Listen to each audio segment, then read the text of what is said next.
저는 오늘부터 구약을 통한 구속사 설교를 하게 되고 있습니다. 구속사 설교라고 하는 개념이 익숙하시죠, 우리 성도님들은. Redemptive Historical Preaching. 이 preaching이라고 하는 말은 설교를 학문적으로 쓸 때 preaching이라고 하는데요. Redemptive Historical Preaching. 이 Redemptive Historical이라고 하는 의미가 무엇이냐? 구속사, 성경의 전체의 하나의 통일된 주제가 구원이라고 하는 개념으로 전체 역사를 다 보는 것이죠. 그래서 창세기부터 요한계시록까지 구속사의 관점으로 성경을 보는 것입니다. 그래서 오늘 구속사 설교가 아니더라도 저의 설교에는 항상 이 구속사 설교의 원리들이 드러나 있습니다. 그러나 특별히 이제 오늘부터 시작을 해서 이 구속사 설교의 이 시리즈를 어떻게 하려고 하느냐면요. 오늘은 제가 창세기를 이 책, The Book of Genesis, 이 창세기를 오늘 창세기 3장 15절로 설교를 시작을 하고, 그리고 다음 주에는 출애굽기로 넘어가고, 그 다음에 레위기로 넘어가서 이렇게 북 바이 북으로 해서 매주 설교를 구속사적인 관점으로 설교를 해가려고 하고 있습니다. 그래서 오늘부터 시작되는 이 구약 성경을 통해서 드러나 있는 구속사라고 하는 이 개념이 우리의 삶에 어떤 영향을 미치고 있는지를 추적하면서 이 말씀을 시작하려고 하는데요. 이 구약의 구속사 설교에는 사실 구속사 설교에는 이런 의미가 들어가 있습니다. 그리스도 중심의 설교. 그래서 Christ-centered preaching이다. 그리스도가 중심이 되는 어떤 본문을 우리가 만나더라도 그게 창세기든 출애굽기든 어떤 본문을 만나더라도 그 안에 그리스도가 중심이 되어서 그 본문이 해석되어질 수 있도록 관점을 갖고 성경을 바라보는 것이고, 그 안에 또한 Gospel Centered Preaching이라고 해서 복음 중심의 설교가 같이 들어가 있는 것입니다. 그래서 그리스도 중심, 복음 중심의 설교를 한 우리 북 바이 북으로 해서 이제 오늘부터 시작이 될 텐데, 오늘 여러분들이 이제 새로운 회기에 하나님 말씀 앞에 더 깊이 다가서는 그러한 역사들이 있기를 바랍니다. 오늘 우리는 창세기에서 성경 전체의 구속사가 최초로 언급된 본문을 만났습니다. 창세기 3장 15절에 있는 말씀. 창세기 3장 15절에 있는 이 말씀을 우리가 이해하기 전에 창세기에 대한 전체적인 개발이 필요한데요. 우리가 창세기는 익숙하죠. 창세기를 어떤 책이냐라고 했을 때 여러 가지 관점이 있는데, 그래도 이 기원의 책이라고 하는 개념으로 창세기를 좀 한번 이해하는 게 필요하겠습니다. 창세기는 무슨 책이라고요? 네, 기원의 책입니다. The Book of Origins. 그래서 기원을 설명하는 책인데, 이 기원은 어떤 기원들을 설명하느냐? 우주의 기원을 설명합니다. 창세기 1장과 2장에 우주의 기원, 그리고 인류가 어떻게 탄생됐느냐, 인류의 기원에 대한 이야기를 하죠. 그리고 그것만 있는 것이 아니라 바로 죄의 기원이 있습니다. 죄가 어떻게 세상에 들어오게 됐느냐라고 하는 죄의 기원, 그리고 이 죄 때문에 구속이라고 하는 개념이 필요한 거죠. Redemptive라고 하는 이 구속의 개념이, 구속의 기원이 여기에 담겨져 있습니다. 오늘 본문이 바로 그 본문이죠. 창세기 3장 15절. 그리고 창세기 12장부터 50장까지는 민족의 기원이라고 할 수 있습니다. 그래서 우주의 기원, 인류의 기원, 죄의 기원, 구원의 기원, 민족의 기원. 민족의 기원. 여러분 한번 따라서 해볼까요? 이 5가지를, 그래서 머릿속에 창세기를 한번 머릿속에 넣어놓으시면 좋겠습니다. 같이 한번 읽어볼까요? 우주의 기원, 인류의 기원, 죄의 기원, 구원의 기원, 민족의 기원, 민족의 기원. 그래서 이 5가지의 기원. 그래서 창세기를 기원의 책이다라고 풀어서 설명할 수 있겠죠. 그래서 창세기를 이야기할 때 이 창세기 책의 제목을 어떻게 이제 설명하기 시작했느냐. 원래 이 히브리 언어가 구약의 히브리 성경이 원본이잖아요. 그래서 그 히브리 언어에 가장 앞에 있는 단어를 책 제목으로 썼습니다. 그래서 베레스트라고 히브리 언어에서는 성경에서 그렇게 기록되어 있어요. 베레스트는 우리가 지난주에 살펴봤던 거예요. 기억하세요? 괜찮습니다. 베레스트는 태초에라고 하는 단어죠. In the beginning이라고 하는 단어가 이 베레스트입니다. 그래서 히브리 성경에는 베레스트라고 우리가 알려져 있고, 이것을 헬라어로 번역한 70인역이라고 하는 성경이 있는데요. 이 헬라어로 게네시스라고 부릅니다. 이것을 영어 성경에서는 무엇이라고 번역을 했죠? 예, 게네시스에서 온 게 제네시스죠. 제네시스. 그래서 성경에 보면 현대차의 제네시스를 예언한 그런 성경이 창세기다. 창세기. 제네시스. 게네시스. 제네시스. 그러면 한글 성경의 제목은 무엇이냐? 한글 성경의 제목은 왜 베레시트, 게네시스, 제네시스라고 안 하고 우리 한글에서는 어떻게 번역을 했어요?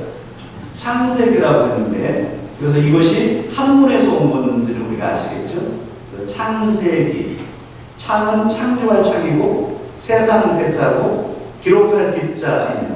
그래서 세상이 창조된 것을 기록한 책이다. 이것이 바로 창세기입니다. 창조와 관련된, 기원과 관련된 하나님의 말씀. 이것이 창세기입니다. 창세기 책의 제목이 이렇게 발전되어서 우리에게는 지금 창세기라고 하는 이름으로 이 창세기, 제네시스라고 하는 이 창세기를 보게 되는 것이죠. 특별히 창세기는 몇 장으로 구성되어 있습니다. 몇 장이라고요? 47장이요? 창세기는 몇 장으로 구성되어 있다고요? 50장으로 구성되어 있습니다. 그 가운데 창세기의 1장과 2장과 3장이 어떻게 보면 가장 중요하다고 할 수 있습니다. 왜냐하면 창세기 1장, 2장, 3장이 창문과 같고 성경을 통과하는, 성경으로 들어가는 창문과 같은데 창세기를 들어가는 창문과 같기도 하고, 그 안에는 이 세 가지 주제가 담겨져 있기 때문에 그렇습니다. 그 세 가지 주제는 무엇이냐면 창조와 타락과 구속의 주제입니다. 한번 따라 해볼까요? 창조, 타락, 구속. 창조와 타락과 구속. 창세기 1장과 2장에 보면 하나님께서 세상을 이렇게 창조했습니다라는 것이 기록되어 있죠. 근데 그 창조의 세계는 아름다워. 그래서 하나님께서 아름답다라고 표현합니다. 보기에 아름다운 하나님의 창조 세계, 하나님 만드신 그 세계를 기록하잖아요. 그런데 갑자기 창세기 3장으로 넘어가면 그 아름다웠던 창조 세계가 어떻게 해요? 무너지는 사건이 발생이 됩니다.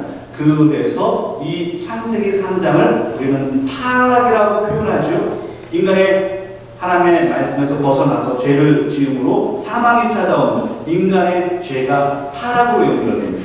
타락의 결과 인류의 타락을 의미하는 것이고, 그래서 오늘 저와 여러분은 이 죄의 문제에서 자유롭지 못하기 때문에 결국 구속의 메시지가 필요하죠. 그 구속의 메시지가 바로 창세기 3장 15절에 드러나 있는 최초의 복음이라고 할 수 있습니다. 창조, 타락, 구속은 구속사를 설교하는데, 구속사를 이해하는 성경을 들여다보고 모든 성경에서 하나님의 말씀을 우리가 이해를 할 때 창조와 타락과 구속이라고 하는 이 큰 주제를 가지고 성경을 들여다보기 시작을 해야 됩니다. 그러니까 이 성경을 문학 작품으로만 이해를 해버리면 이 구속의 의미를 찾아내지 못하는 것이 오늘날 자유주의 신학의 한계이죠. 우리는 이 말씀을 하나님의 말씀으로 받아들입니다. 이것이 얼마나 중요한지 몰라요. 하나님의 말씀으로 창세기를 읽을 것이냐, 문학의 작품으로 창세기를 읽기 시작할 거냐. 그래서 제가 설교 후반부에 설명하겠습니다만, 베너드 하우젠과 같은 사람은 이 창세기를 어떻게 설명했느냐면 이것은 하나님의 말씀으로 접근하기보다는 이것은 사람이 편집한 것이다 라고 생각을 해서 여호와, 제호바, 그 다음에 야훼 뭐 이런 걸로 해가지고 어떤 문서가 다양한 문서를 짜집기 위해 편집되어 있는 작품이라고 생각하다 보니 하나님의 원래 계획인 창조와 타락과 구속의 개념이 없어지기 시작하는 거죠. 구속의 개념을 찾아내기 어려워지는 문학 작품으로 전락하게 되는 것이죠. 그것이 자유주의라고 하는 하나의 큰 카테고리입니다. 우리는 그것을 배격합니다. 이런 문제들이 사실 창세기부터 영적인 싸움이 있는 것이죠. 창세기 3장에 보면 저는 이 창세기 3장이 정말 충격적이었어요. 고등학교 1학년 때부터 성경을 들고 이제 열심히 성경을 읽기 시작했어요. 성경을 파고 들어가고 성경을 이해하고 싶어서 밤새 성경을 읽었던 그런 시절들이거든요. 고등학교 때. 근데 저에게 충격을 주었던 본문을 하나 말하라라고 한다면 창세기 3장이었습니다. 창세기 1장과 2장은 하나님의 선하심이 드러나 있어요. 하나님의 선하신 창조의 세계에 대해서 설명하다가 갑자기 창세기 3장으로 들어오니 너무나도 큰 충격을 받는 거예요. 그 선하고 완벽하게 창조한 창조 세계에 어떻게 아담과 하와가 범죄를 할 수 있는가라는 것을 생각하지 못하고 이 사건이 너무나도 큰 충격이었어요. 그래서 몸살을 앓았던 기억이 있어요.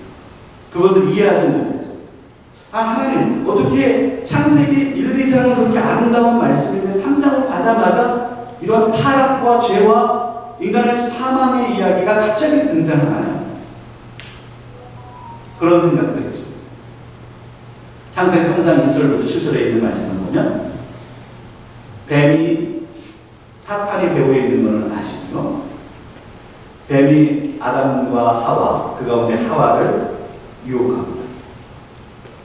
그래서 동산 중앙에 있는 선악을 알게 하는 나무의 열매를 먹지 말라고 명령하셨던 그 하나님과 아담과 맺어진 행위 언약을 깨뜨리려고 하는 사탄의 계략, 그 속에 그 가운데 너무나도 쉽게 하와가 반응하고 불순종으로 빠져버리는 모습에 큰 충격을 받는 것이죠.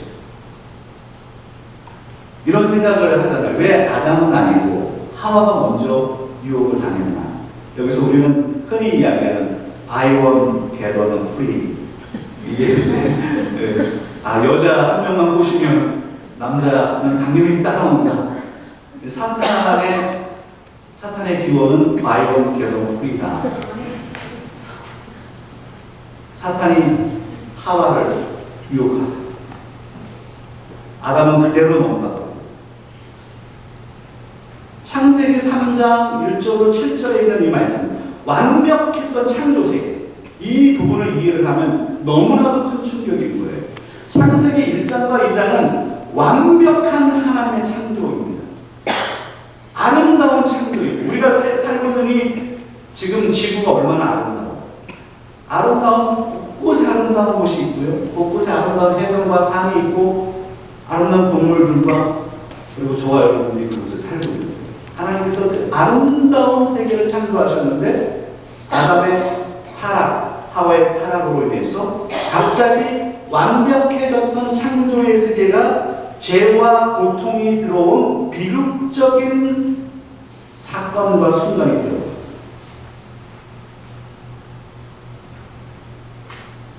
그래서 창세기 3장을 읽으면서 우리는 인간의 죄와 궁극적인 인간의 비극을 발견할 수 있습니다.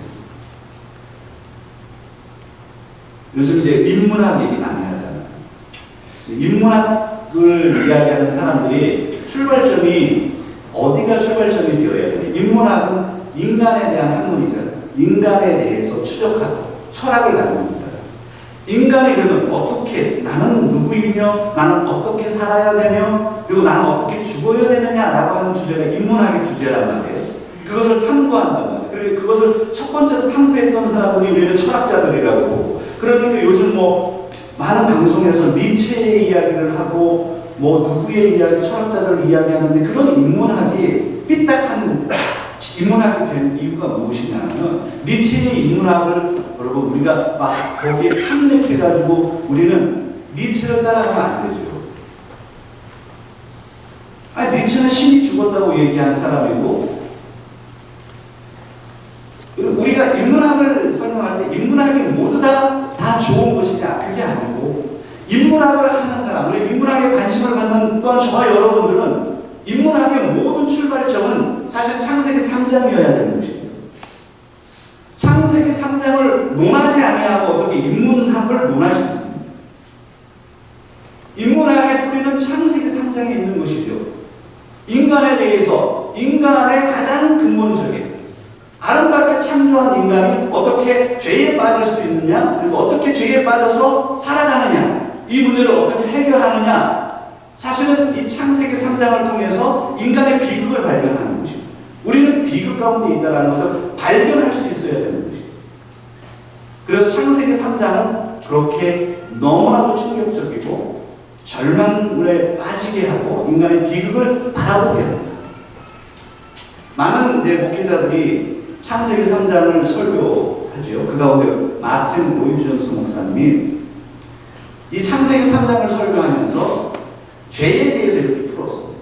죄가 무엇이냐? 죄가 아름다워 완벽했던 그 창조 세계에 죄가 들어오게 됐는데, 죄가 도대체 무엇이냐? 이렇게 설교 가운데 이렇게 했는데, 같이 한번 읽어볼까요? 같이 시작. 죄는 하나님에 대한 반역이요 반항이다.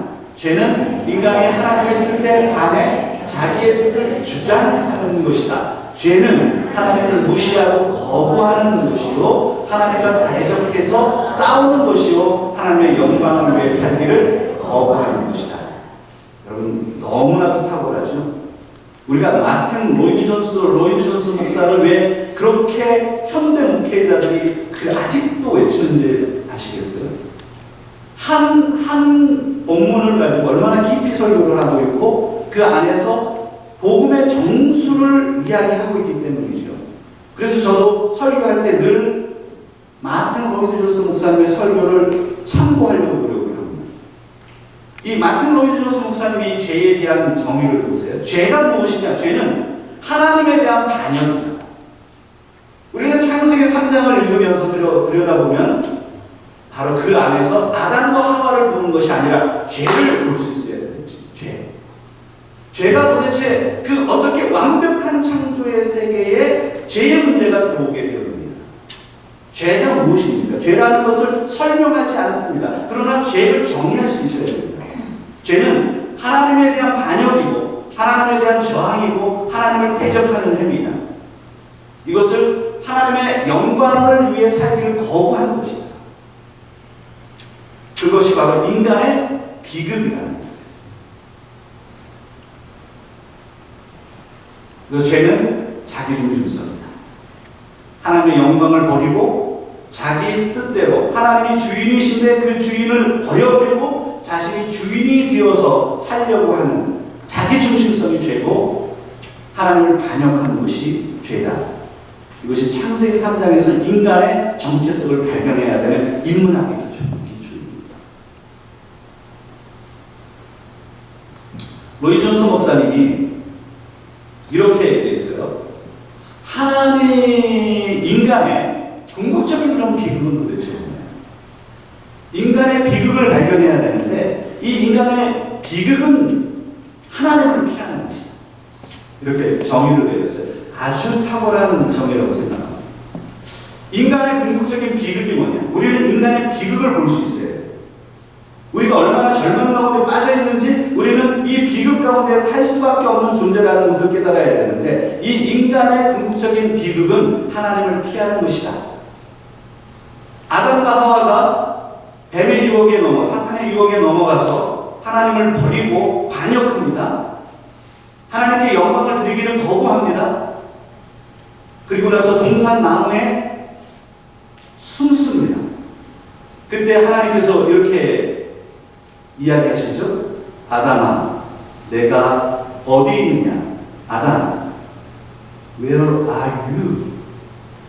Where are you? 아담. 그들은 원래 하나님을 피하지 않고 살았던 존재죠. 하나님을 마주치면서 벌거벗어도 하나님 앞에서 부끄러움을 모르는, 그렇게 하나님과 대면해서 살아갔던 아담과 하와가 갑자기 하나님을 피하게 되는 거예요. 그게 인간의 비극이에요. 가장 슬픈 장면을 만나는 거예요. 그래서 우리 인간들이 살아가면서 비극이 있는 거예요. 창세기 3장의 비극은 인간이 하나님을 피한 것이고, 그러면 교회의 비극은 무엇이냐? 교회의 비극은 뭐예요? 교회의 비극은 성도님들이 목회자를 피해 다니는 거죠. 어떻게 하면 목사를 피해 다니냐? 성도님들이 두 부류로 나눠진다고 네가 농담하는 거니까요. 너무 진지해서 농담하는 거니까. 두 부류로 나눠져요. 한 부류는 손에 커피 한 잔 들고 저를 찾아오는 분과 아무것도 들고 오지 않는 분이 두 부류로 나눠지는데요. 농담입니다. 우리가 인간의 비극이 무엇이냐? 인간의 비극이 바로 하나님을 피하는 것입니다. 우리는 그 죄가 무엇인지 아세요? 하나님을 피하게 하는 거예요. 그 비극 가운데 빠져버려요. 그래서 우리는 그 창세기 3장에서 타락이라고 하는 것을 보게 되고, 그래서 fall, creation, fall, 그리고 이제 이 fall, 타락에서 이 타락을 하나님이 어떻게 핸들하고 계시는지를 보여주는 것이 창세기 3장 15절에 있는 말씀입니다. 인간의 타락과 그 타락으로 인해 절망 가운데 빠진 인간의 모습.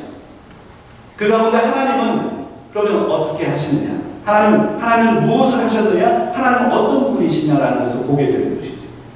인간이 죄에 빠져 있을 때 그럼 하나님은 무엇을 하시느냐?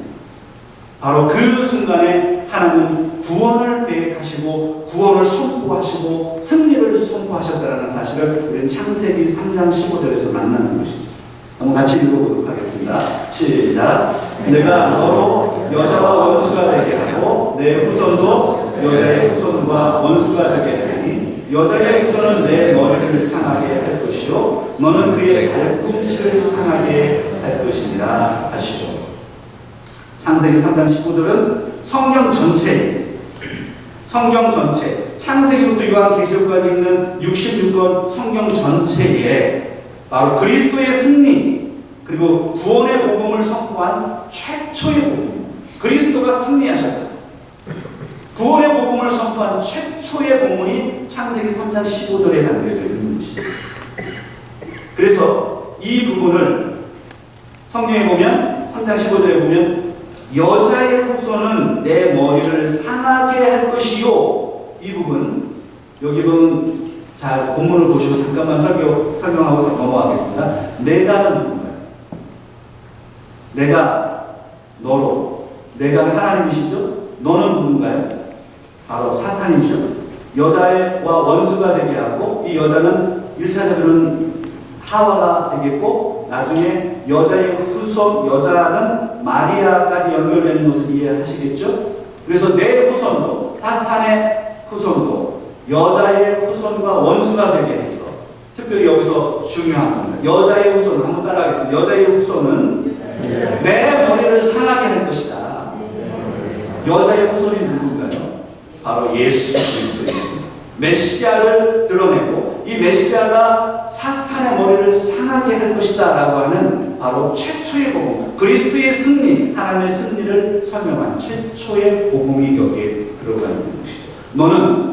그러나 너는 사탄이죠. 너는 바로 여자의 후손의 발꿈치를 상하게 할 것이다. 이 부분은 바로 예수 그리스도가 십자가에 못 박히게 되는 사건을 설명하죠.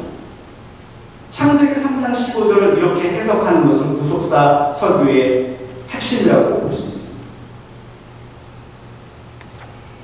그래서 여자의 후손은 내 머리를 상하게 할 것이다 라고 하는 이 창세기의 3장 15절에 들어가 있는 이 말씀을 원시복음이라고 불렀습니다. 원시복음. 한번 따라해볼까요? 원시복음.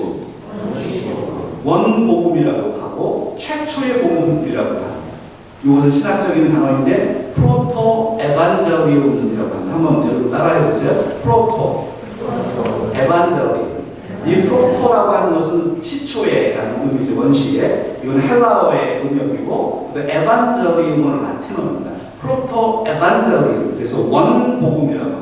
가장 최초로 하나님께서 죄에 대한 구속을 설명한 메시아를 예언한 그 복음이 창세기 3장 15절에 담겨져 있는 것이죠.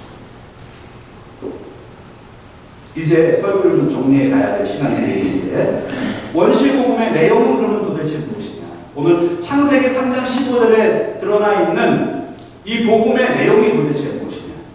세 가지로 압축해서 설명할 수가 있어요. 첫 번째는 원수 관계가 시작이 되더라고요. 원수 관계. 그 원수 관계가 누구와 누구의 원수예요? 사탄과 바로 여자의 후손과의 싸움이죠. 사탄이 계속해서 누구를 공격해요? 여자의 후손, 바로 메시아를 공격하는 이 영적인 전쟁. 그래서 이것을 두 씨앗의 대결이라고 했습니다.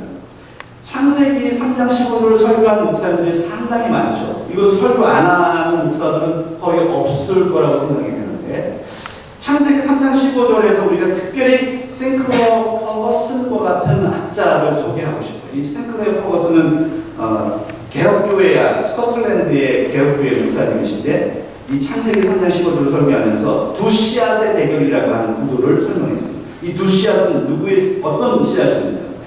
뱀의 씨앗과 여자의 씨앗입니다. 그래서 성경은 전체적으로 이 성경은 문학적인 작품이라고 보려고 하지 말고 바로 구원의 책이잖아요. 전체가 구원의 책이기 때문에 바로 누구와 누구의 싸움이 창세기부터 요한계시록까지 쭉 나열되어 있죠. 바로 사탄의 전쟁과 바로 예수 그리스도 하나님의 나라와 사탄의 나라가 끊임없이 영적으로 전쟁하고 있는 이 두 씨앗의 원수의 관계에 어떤 영적인 싸움이 끊임없이 제기됩니다. 이것이 하나의 큰 줄거리죠. 그리고 구원자를 약속합니다. 그 구원자가 누구냐면 바로 예수 그리스도. 여자의 후손 예수 그리스도가 태어나셔서 결국 이 예수 그리스도가 구원자로 오실 것이다. 인간의 죄의 문제를 해결하시기 위해서 구원자 되시는 예수 그리스도가 이 땅에 오셔서 그 문제를 해결하실 거다. 이 죄의 문제를 해결하실 것이다. 라고 예언을 해주십니다. 그리고 세 번째는 구속사의 시작이에요. 한번 따라해 볼까요? 구속사의 시작. 구속사가 뭐라고 했어요? 구원의 리덴, 구원의 히스토리, 역사. 창세기부터 요한계시록까지 우리가 지금 살고 있는 이 현재 이 시대까지 다 포함해서 하나님의 구원의 역사가 계속 진행이 되는 것이죠. 창세기 3장 15절은 구속사의 시작이다. 이미 아담이 타락했을 때 하나님은 회복과 구원을 계획하셨다는 거예요. 그래서 존 파이퍼 목사님의 어떤 설교 가운데 이 부분이 너무 탁월해서 소개하려고 해요. 존 파이퍼 목사님이 설교를 하면서 이 얘기를 했습니다. 한번 같이 읽어볼까요? 하나님은 인간의 타락에 대해 당황하거나 당혹해 하지 않으십니다. 왜냐하면 하나님께서는 영원전부터 모든 것을 아셨고 인류의 자신의 구원의 계획을 더욱 명확하게 드러내기로 작정하셨기 때문이다. 그럼 이해가 좀 되실까요? 이것을 하나님의 주권적인 승리라고 표현했습니다. 하나님은 창조 이전에 이미 영원의 세계에서 하나님의 창조로 세계를 아무리 완벽하게 창조하더라도 하나님의 자유의지를 주시기 때문에 인간이 자연스럽게 자기가 의지를 가지고 타락할 수밖에 없는 존재라는 것을 이미 아셨고 아담과 하와가 그렇게 타락할 것을 이미 아셨다는 거예요. 그래서 하나님께서는 이미 창조 이전에 하나님이 구원의 계획을 세워놓으셨다는 거죠. 그것이 작정이라고 표현하는 거죠. 하나님은 그래서 이 아담의 타락의 그 모습을 보면 보면서 오히려 구원의 계획을 더 확고히 하고 승리를 더 확고히 제시하는 그러한 본문으로 이 본문을 사용하게 된 것이죠. 이런 겁니다. 우리가 부모님들이 자녀들이요, 부모님들이 다 아는 거예요. 자녀들이 막 뭐를 해. 그러다 얘가 조금 있다가 무슨 일을 벌이겠구나라는 것을 부모들은 직감적으로 아는 거예요. 그러니까 저도 여러분들은 알죠. 여러분도 저를 알고 저도 여러분을 아는 거예요. 그래서 성도님들이 막 밖에서 모여서 막 얘기하는 거 제가 모르는 건 아니죠. 안단 말이에요. 아무튼 그러나 생각을 해보세요. 우리 인간은 한계가 있죠. 하나님은 명확하게 이미 알고 계셨고 그 타락의 순간에 그리고 하나님은 어떻게 해야 되느냐? 하나님은 이 타락의 순간에, 이 절망의 순간에, 죄의 순간에 이 순간을 선으로 옮기기 위해서 바로 자신의 아들 예수 그리스도를 이 땅에 보내시기로 이미 작정하셨다는 겁니다. 그게 바로 구속자의 승리, 하나님의 주권적인 승리라고 하는 주제입니다.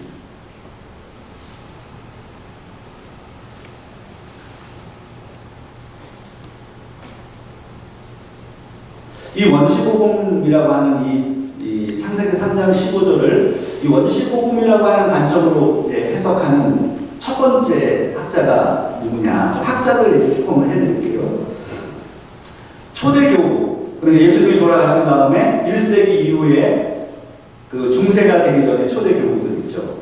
Church Fathers라고 하는 교회의 아버지들이라고 하는 사람들, 그 가운데 이레니우스가 제일 먼저 이것을 그리스도의 예언으로 해석하기 시작했고, 순교자 유스티니스, 터툴리안, 그리고 그 다음에 어거스틴을 이어서 그리고 종교개혁자들 루터, 칼빈, 그리고 요하네스 포케이우스, 그리고 게알러스 보스, 헤르만 바빙크 이런 신학자들이 계속해서 이 명명을 이어갑니다. 그래서 루터와 같은 학자는 이렇게 얘기했죠. 이 창세기 3장 15절의 이 원시복음을 하나님의 약속의 복음입니다. 그리고 칼빈은 구속을 이어난 최초의 복음입니다. 그리고 원시복음이라고 하는 단어를 첫 번째 썼던 인물은 누구냐면 종교개혁자인 요하네스 포키우스라고 하는 네덜란드고 파란의 개혁신학자였습니다. 그리고 그 이후에 우리가 원시복음이라고 하는 단어를 계속해서 우리는 쓰고 있죠. 오늘날 개혁교회인 우리 교회 그리고 저와 여러분들은 이 원시복음에 대한 내용을 정말 마음속에 새기고 이 말씀이 내 안에서 생명을 주고 죄와 절망에 빠져있는 인간의 비극 속에서 비극을 발견하면서 어떻게 우리는 구원의 승리를 쟁취할 수 있느냐, 어떻게 살아야 되느냐, 이 문제를 진지하게 고민할 수 있어야 됩니다. 요즘 이 신학계에서요, 제가 자유주의 신학과 복음주의, 개혁주의 이런 얘기를 좀 해드리잖아요. 그 가운데 성경을 이 원시복음이라는 개념으로 이 창세기 3장 15절을 보지 않으려고 하는 학자들이 있어요. 그래서 대표적인 세 사람을 설명할게요. 요디우스 벨하우젠이라고 하는 인물은 창세기, 우리가 특별히 이 창세기를 보고 있죠. 이 창세기를 문학 작품으로 보고 싶어 했습니다. 이것은 하나님의 말씀의 권위를 떨어뜨리는 겁니다. 어떻게 보려고 하느냐? 물론 나중에 성경은 다 장르가 있어요. 문학 작품입니다. 그러나 이 의도가 뭐냐면 문서 가설이라고 해서 창세기는 여기 보면 제2문서, 2문서, D문서, P문서 그 문서들이 모여서 짜집기 되어서 만든 것이지 모세가 만든 게 아니라고, 적은 게 아니다, 이렇게 얘기하는 거죠.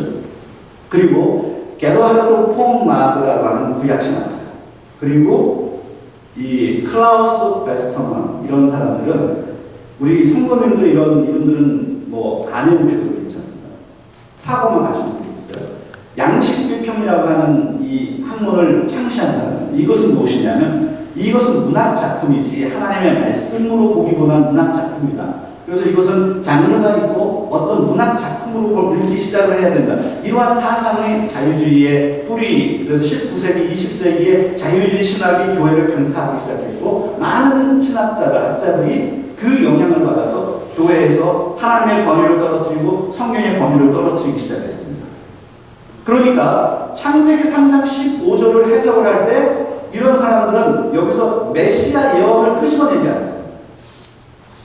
창세기 15장에 어떻게 예수 그리스도가 있느냐라고 얘기하는 거예요. 이것은 죄에 대한 설명이지 메시아 예언과는 상관없다라고 해석하는 거죠. 우리는 그것을 반대합니다. 그렇게 해석하지 않습니다.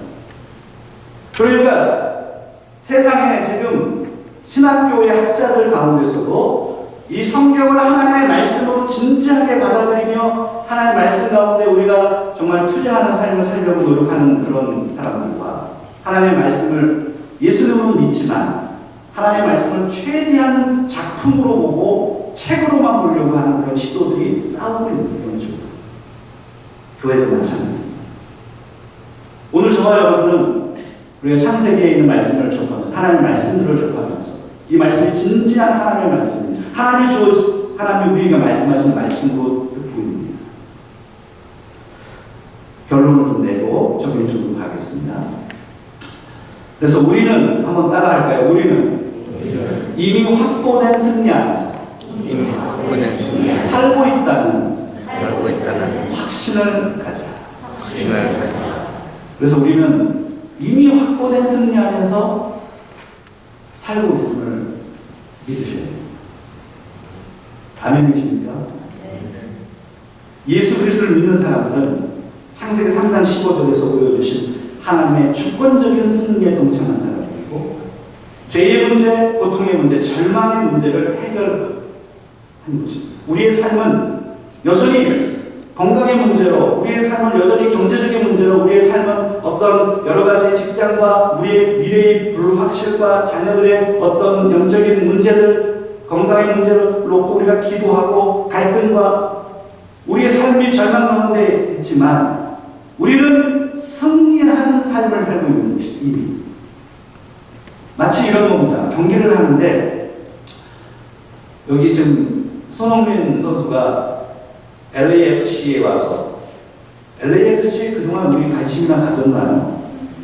아니 솔직히 우리 미국 사람들이 축구 별로 관심이 없어요. 유럽에서 그렇게 인기지만 미국에서는 우리가 흔히 얘기하는 사커 있죠? 관심이 별로 없어.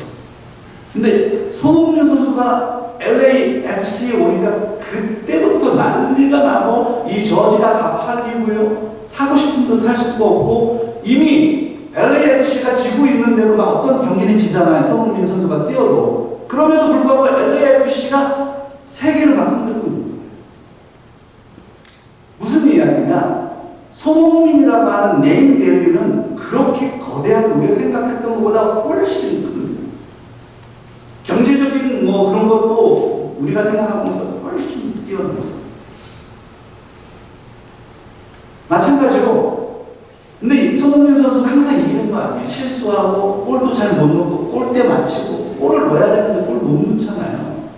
그럼에도 불구하고 손흥민 선수는 실패할 수 있죠. LAFC가 질 수 있죠. 항상 이기는 거 아닙니다. 그러나 예수 그리스도는 지지 않습니다. 하나님은 지지 않는다는 거예요. 창세기 3장 15절에서 이미 승리를 선포했고 그 승리는 손흥민 선수가 가끔 실수하고 실패하는 것처럼 예수 그리스도가 인생의 우리 인류의 역사 속에서 가끔 실패하는 것처럼 보여지는 게 아니라는 거예요. 창세기의 승리는 요한계시록의 승리이고 우리는 이미 승리한 이 승리, 주권적인 하나님의 승리 속에서 우리는 절망과 고통의 순간이 있지만 그 안에서 우리는 승리한 삶을 살고 있다라고 하는 영적인 믿음이 오늘 우리에게 필요한 것입니다. 그래서 오늘 이 자리에 경제적인 어려움, 건강의 어려움, 여러 가지 기도하는 기도의 제목이 있고 하나님 내 인생은 왜 이렇게 루저처럼 잘 풀리지 않고 이렇게 어렵습니까? 이런 생각들이 있을 수 있죠. 인간의 절망, 내가 할 수 없는 그리고 나이 먹는 문제, 에이징의 문제, 고통의 문제.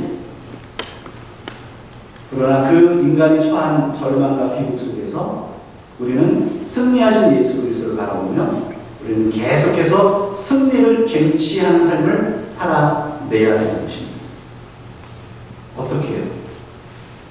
바로 예수 그리스도를 바라보고 그 예수 그리스도의 승리를 나의 승리로 인정하고 그 승리한 자리에서 우리의 고통과 절망을 하나님께 내어주며 다시 하나님께 더 가까이 가고 십자가의 승리를 나의 승리로 만들어가는 저와 여러분들 다 되시길 주의 이름으로 부탁드립니다.